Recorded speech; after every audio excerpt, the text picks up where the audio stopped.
IPL 2024 season ஆரம்பிக்கிறதுக்கு முன்னாடியே பார்த்தீங்கன்னா, பல பயங்கரமான விஷயங்கள்லாம் நடந்துட்டு இருந்துச்சு.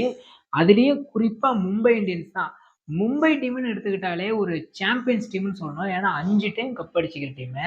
அந்த 5 டைம் கப் அடிச்சிருக்கிற டீம் பார்த்தீங்கன்னா, ஒரு பயங்கரமான ஒரு ட்ரேடிங் பண்ணியிருந்தாங்க. ஹர்திக் பாண்டியாவ மும்பைக்கு கொண்டு வந்திருந்தாங்க குஜராத்கிட்ட இருந்து. ஹர்திக் பாண்டியாவ கொண்டு வரப்பயே எல்லாருமே யோசிச்சுட்டு இருந்தாங்க. ஹர்திக் பாண்டியா வந்து கேப்டனா இருக்கிறாரு இந்தியன் டீமுக்கு கரண்ட்ல T20ல.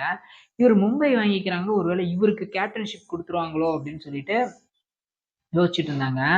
எக்ஸாக்ட்டா பார்த்தீங்கன்னா, அதுதான் நடந்திருக்குது. ஹர்திக் பாண்டியாக்கு கேப்டன்ஷிப்ப குடுத்துட்டு, ரோஹித் சர்மாவோட கேப்டன்ஷிப்ப வாங்கி ஹர்திக் பாண்டியாவுக்கு குடுத்துட்டாங்க. இதுல நான் சர்ப்ரைஸா பார்க்குறது என்னன்னா, ரோஹித் சர்மா இன்னும் அலைவா இருக்கிறாரு டீம்ல. ஏன் அவர்ட்ட இருந்து கேப்டன்ஷிப்ப வாங்கி ஹர்திக் பாண்டியாக்கு குடுத்தாங்கன்னு சுத்தமா எனக்கு இதுல ஒரு மைண்டே இல்ல. ஒரு பயங்கரமான ஒரு பிளேயர் ரோஹித் சர்மா. கிட்டத்தட்ட 5 டிராஃபி மும்பை இந்தியன்ஸ்க்காக வென்று குடுத்திருக்கிறாரு. கிட்டத்தட்ட கம்மி போட்டியில, அதுவும் கம்மி போட்டின்றத விட கம்மி சீரிஸ்ல 5 கோப்பைன்றது பார்த்தீங்கன்னா, சாதாரணமான ஒரு விஷயம் கிடையாது. கிட்டத்தட்ட டோனி கூட அந்த ரெக்கார்ட பண்ணல. ரோஹித் சர்மா அந்த ரெக்கார்ட பண்ணியிருந்தாரு. மும்பை இந்தியன்ஸ் டீம் இந்த அளவுக்கு வளர்ந்ததுக்கு காரணம் ரோஹித் சர்மான்னு கண்டிப்பா சொல்லணும். ஏன்னா, அந்த அளவுக்கு ரோஹித் சர்மாவோட பெர்ஃபார்மன்ஸ் அந்த டீமுக்கு சூப்பராவே இருந்துச்சு. ஒரு 2 சீசனா பார்த்தீங்கன்னா, ஒரு சரியா விளையாட கிடையாது. 2 சீசனா பார்த்தீங்கன்னா, போன சீசன் 2023ல பார்த்தீங்கன்னா, அவங்க செமிஃபைனல் வந்து தோத்துட்டாங்க. அதுல ரோஹித் சர்மாவோட பெர்ஃபார்மன்ஸ் பெருசா இல்ல. அதுக்கு போன சீசன் 2022ல பார்த்தீங்கன்னா, செமிஃபைனலே அவங்க வர கிடையாது. 2021ல கப் அடிச்சாங்க. அது வேணா நமக்கு எல்லாத்துக்குமே தெரியும். 21ல வந்து சென்னை கப் அடிச்சாங்க. 20, 19ல அவங்க தான் கப் அடிச்சாங்க. 2020, 2019ல. இதுல நம்ம பார்க்கக்கூடிய விஷயம், பேசக்கூடிய விஷயம் என்னன்னு பார்த்தீங்கன்னா, ஒரு கரண்ட்ல நீங்க பார்த்தீங்கன்னா, ரோஹித் சர்மா வந்து T20ல வந்து இல்ல. இந்தியா T20ல. இருந்திருந்தாருன்னா கண்டிப்பா T20யோட கேப்டன் அவருதான். யங் டீமுக்கு தான் ஹர்திக் பாண்டியா வந்து கேப்டன்ஷிப் பண்ணிட்டு இருந்தாரு. ஒரு பெரிய டீமுக்கு பார்த்தீங்கன்னா, ஹர்திக் பாண்டியா கேப்டன்ஷிப் பண்ண கிடையாது. அதுக்காக ஹர்திக் பாண்டியா வந்து கேப்டன் சரியில்லையா அப்படின்னு கேட்டீங்கன்னா, அப்படிலாம் சொல்லவே மாட்டேன். தரமான ஒரு கேப்டன் அவரும். ஏன்னா, என்டர் ஆன மொத சீசனே கப் அடிச்சாரு. 2வது சீசன் பார்த்தீங்கன்னா டீம் பார்த்தீங்கன்னா, ஃபைனல் வரலும் கொண்டு வந்திருந்தாரு ஹர்திக் பாண்டியா. நமக்கு எல்லாத்துக்குமே தெரியும். நான் இப்ப சொல்றது என்னன்னா, ஹர்திக் பாண்டியா வந்து டீம்ல இருக்கிறாரு. ரோஹித் சர்மா டீம்ல இல்லாத மேட்ச் தான் ஹர்திக் பாண்டியா கேப்டன்ஷிப் பண்ணிட்டு இருந்தாரு.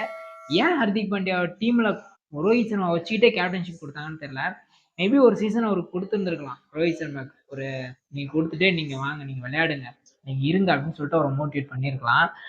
இ ஆக்சுவலா பார்த்தீங்கன்னா, ரோஹித் சர்மாட்ட இத டிஸ்கஸ் பண்ணியிருப்பாங்கன்னு கண்டிப்பா பண்ணியிருப்பாங்க. ரோஹித் சர்மாட்ட பண்ணாமலாம் இருந்திருக்க மாட்டாங்க.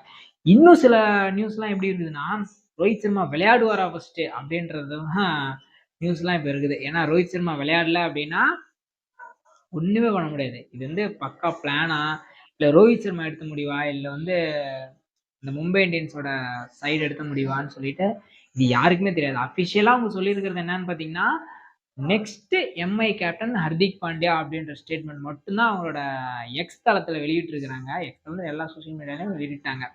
ரோ ரோஹித் சர்மா வந்து கேப்டன் கிடையாது. ஹர்திக் பாண்டியா தான் நெக்ஸ்ட் கேப்டன்னு சொல்லிட்டு. நெக்ஸ்ட் கேப்டன் வேணா ஆயிருக்கலாம். ஆனா நெக்ஸ்ட் ரோஹித் சர்மாவெல்லாம் அவரால ஆக முடியாது. ஏன்னா ரோஹித் சர்மா வேற, ஹர்திக் பாண்டியா வேற. ரோஹித் சர்மா மாரி ஒரு கேப்டன்ஷிப் பண்றதுக்கு ரோஹித் சர்மாவால மட்டும் தான் முடியும். தோனி மாரி கேப்டன்ஷிப் பண்றதுக்கு தோனியால மட்டும் தான் முடியும். இவங்களோட இடத்த அவங்க பிடிப்பாங்களா? அவங்களோட இடத்த அவங்க பிடிப்பாங்களான்னு கேட்டீங்கன்னா, இந்த மாரிலாம் பிடிக்க முடியாது. தோனி தனி, ரோஹித் சர்மா தனி. இவங்க 2 பேரும் ஈக்குவல் தயவு செஞ்சு யாரும் பண்ணாதீங்க. சில பேர் பண்ணிட்டு இருப்பாங்க. நாங்க டோனிக்கு ஈக்குவலு, ரோஹித் சர்மா தான் இப்படி. ரோஹித் சர்மா தான். டோனி, டோனி தான். பாண்டியா, பாண்டியா தான். எக்காரணத்த கொண்டும் ரோஹித் சர்மாவோட இடத்துக்கு பாண்டியாவால வர முடியாது. முடியாதுன்றத விட அவரோட எஃபர்ட்லாம் வேற லெவலுங்க. ரோஹித் சர்மா சாதாரணமா இவங்கலாம் பேசுறாங்க. ரோஹித் சர்மாலாம் இப்படி அப்படி அப்படின்ட்டு. ரோஹித் சர்மாவோட எஃபர்ட்லாம் வேற லெவல்ல இருந்துச்சு. ரோஹித் சர்மாவோட எஃபர்ட்லாம்.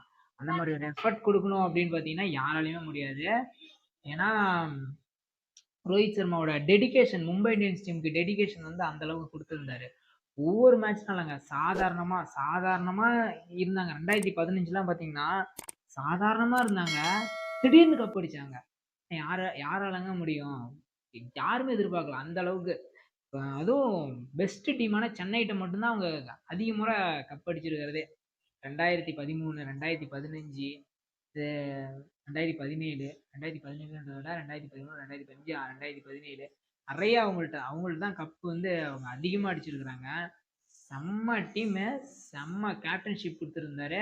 அவரே பார்த்தீங்கன்னா, கேப்டன்ஷிப்லருந்து எடுத்துட்டு பாண்டியாவுக்கு குடுத்துருக்காங்க. பார்க்கலாம் இன்னும் என்னென்னலாம் ஆக்ஷனுக்கு முன்னாடியே இந்த அளவுக்கு நம்ம பார்த்துட்டு இருக்கிறோம். இன்னும் என்னென்னலாம் பார்க்க போறோன்ட்டு கடவுளுக்கு தான் தெரியும். பார்க்கலாம் என்ன நடக்குதுன்னு சொல்லிட்டு பார்க்கலாம். இதோட இந்த வீடியோ நான் முடிச்சுக்கிறேன். இந்த வீடியோ உங்களுக்கு பிடிச்சிருந்துச்சுன்னா லைக் பண்ணுங்க, கமெண்ட் பண்ணுங்க, ஷேர் பண்ணுங்க, சப்ஸ்கிரைப் பண்ணுங்க. பெல் ஐக்கான ஆல்ல போட்டு வச்சுக்கோங்க. அடுத்த வீடியோல சந்திக்கிறேன். பாய்.